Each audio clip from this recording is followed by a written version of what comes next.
But let's move on. And PFC, that's the stock in focus as well. They reported their Q4 numbers a short while ago. The company saw best loan growth in 39 quarters, and asset under management also grew by 12.8% on a year-on-year basis. My colleague Rachna actually spoke to Parminder Chopra, chairman and managing director of Power Finance Corporation, and began by asking about the levers of growth in Q4 FY25 for the company. Listen in. We have, I think we have a good loan book growth that leads to this profit, along with the KSK Mahanadi interest income, which we have received that under NCLT, it was more than the admitted claim that has led to this highest ever profit. Right.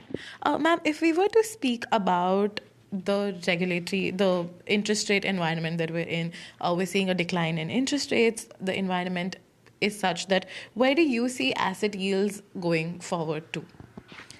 I think for any of the financial institution, it's more important to focus on the spread rather than on yield, because yield is a factor of the cost of borrowing also. So we expect that our spreads are going to remain in the same range in the guidance which we have earlier given at 2.5%. And that is going to have, I think, neutral impact on our profitability going forward on the existing assets. Right. Speaking of going forward, your loan book also saw quite a significant growth this quarter. Which are the sectors that you're seeing most amount of growth from, and where do you think the next phase of growth will come from? As you know, that there are lot is going on the distribution front and the renewable.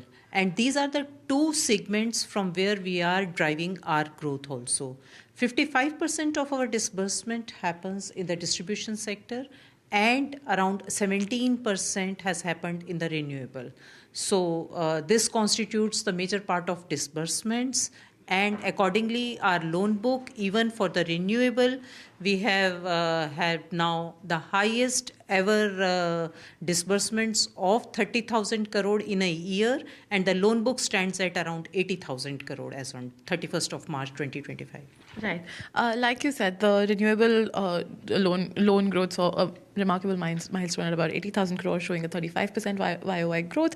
So is clean energy financing becoming a very strategic focus now? Is that the key focus for you going forward? There are few factors that definitely, one, that the clean energy is the focus area. When we talk of the renewable, when we talk of the intermittent nature of the renewable sector, and adding the storage and the whether it's pump storage or the battery storage. So these are going to remain on the focus area, apart from the government push for the green hydrogen, if you see. And the government is also focusing under the Vikasit Bharat mission for the nuclear power energy and adding 100 gigawatt of the energy as the nuclear power. So that definitely is going to remain there. But apart from that the DISCOMs act as the backbone of any of the power system. So the government's strategic focus on reforming the DISCOM is again one of the highlights of the policy measures. And we also think that our growth is going to come from these two areas. Right. You spoke of the KSK Mahanadi case, which brought about this substantial reduction in your NPAs.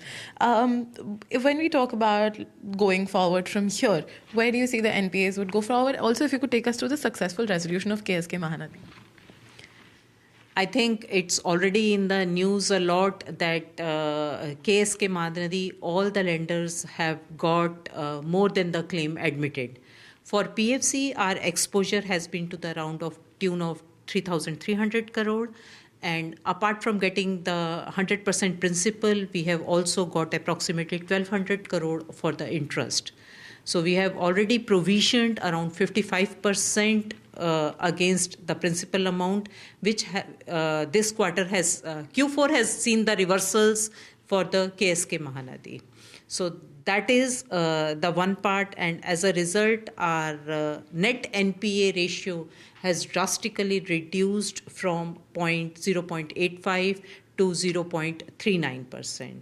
During this current year, we have also resolved the Lenco Amarkantak, in which also we have had the reversal of provisioning, and I think we have been taking the what you can say that we have been doing enough provisioning wherever to mitigate our risk, wherever there is assets have been NPA in our books. Right.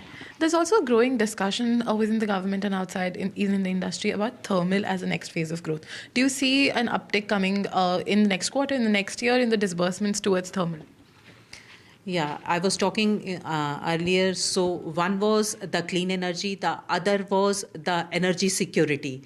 When we talk of the energy security to provide the affordable and regular power 24/7, I think that's the focus of the government. And accordingly, the government is looking for almost doubling its capacity. So we can't rule out the role of thermal power project, renewable having the intermittent nature. So the government has planned for around 80 gigawatt of additional thermal capacity by 2030. This will be coupled with the nuclear power energy, which NTPC has announced around 10 gigawatt of adding to the nuclear power. So I think these are going to be the focus area for energy security point of view. Right. Speaking of a regulatory overhang from here on, there's a lot of market anticipation towards RBI's upcoming ECL norms. What is your expectation, or what do you think could be the potential implications of it?